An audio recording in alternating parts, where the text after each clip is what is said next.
கனமழை குறித்தான மற்றும் ஒரு அண்மை செய்தியை பார்த்து வருகிறோம். தொடர் கனமழையால் செங்கல்பட்டு மாவட்டம் கூடுவாஞ்சேரியில் 100க்கும் மேற்பட்ட குடியிருப்புகளை வெள்ள நீர் சூழ்ந்திருக்கிறது. அது குறித்தான காட்சிகளை தற்போது நாம் பார்த்து வருகிறோம். குறிப்பாக பரமேஸ்வரி நகரில் மழைநீர் முறையாக வெளியேற வழியில்லாமல் தேங்கி நிற்பதால் அப்பகுதி குடியிருப்பு வாசிகள் கடும் அவதிக்குள்ளாகி இருக்கிறார்கள். கூடுதல் தகவல்களை தருகிறார் செய்தியாளர் பத்மநாபன். இப்போ கூடுவாஞ்சேரி பகுதியில் பரமேஸ்வரி நகரில் மழைநீர் சூழ்ந்து குடியிருப்பு வாசிகள் கடும் அவதிக்குள்ளாகி இருக்கக்கூடிய காட்சிகளை தற்போது நாம் பார்த்து வருகிறோம். இது தொடர்பான கூடுதல் விவரங்கள் என்ன? வணக்கம் பூர்ணிமா. செங்கல்பட்டு மாவட்டம் மற்றும் கடலூர், விழுப்புரம் மாநகர்கள் ஆகிய 4 மாவட்டங்களுக்கு ரெட் அலர்ட் விடுக்கப்பட்டிருக்கு. இன்று செங்கல்பட்டு மாவட்டத்துக்கு பார்த்தீங்கன்னா பள்ளி கல்லூரிக்கும் விடுமுறை விடுக்கப்பட்டுள்ளது. தொடர்ந்து 3 நாட்களாக பருவமழை தொடங்கியதிலிருந்து பார்த்தீங்கன்னா 3 நாட்களாக தொடர்ந்து செங்கல்பட்டு மாவட்டம் முழுவதுமே மழை விட்டு பெய்து வந்த நிலையில் நேற்று இரவு முதல் தொடர்ந்து கனமழை பெய்து வருகிறது.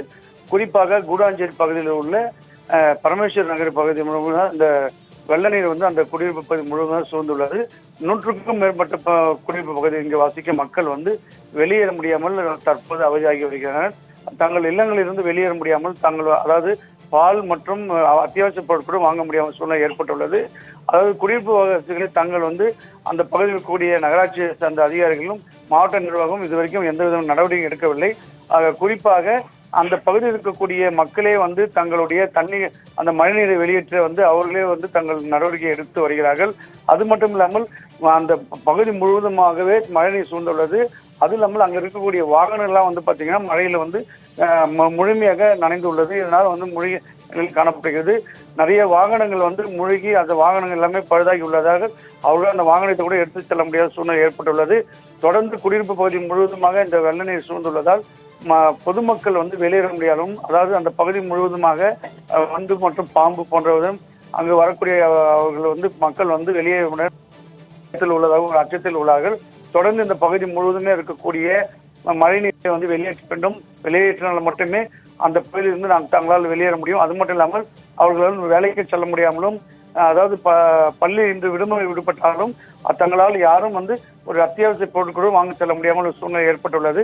இந்த பகுதியில் இருக்கக்கூடிய 100க்கும் மேற்பட்ட குடியிருப்பு வாசிகள் வெளியே செல்ல முடியாமல் சூழ்நிலையினால் அந்த பகுதி முழுவதுமே வெள்ள நீர் சூழ்ந்துள்ளதால் அந்த பகுதி மக்கள் தொடர்ந்து பாதிப்படைந்து வருகின்றனர். உடனடியாக அந்த பகுதியில் இருக்கக்கூடிய நகராட்சி ஊழியர்களும் மற்றும் மாவட்ட நிர்வாகம் உடனடியாக அந்த பகுதிக்கு அந்த மழைநீரை உடனே அகற்ற வேண்டும். அது மட்டும் இல்லாமல் அந்த மழைநீருடன் கலந்து அந்த கழிவு நீரும் கலந்து வருவதால் துர்நாற்றம் வீசப்படுவதும் தொற்று நோய் ஏற்படும் அபாயம் ஏற்பட்டுள்ளதாகவும் அப்பகுதி மக்கள் கோரிக்கை அதை குற்றச்சாட்டுகின்றனர். தொடர்ந்து இந்த பகுதியில் இருக்கக்கூடிய இந்த சூழ்ந்துள்ள இந்த நீரை வெளியேற்ற வேண்டும் என அப்பகுதி மக்கள் கோரிக்கையாக இருக்குது. பூர்ணிமா, கள நிலவரத்தை பதிவு செய்தமைக்கு நன்றி பத்மநாபன்.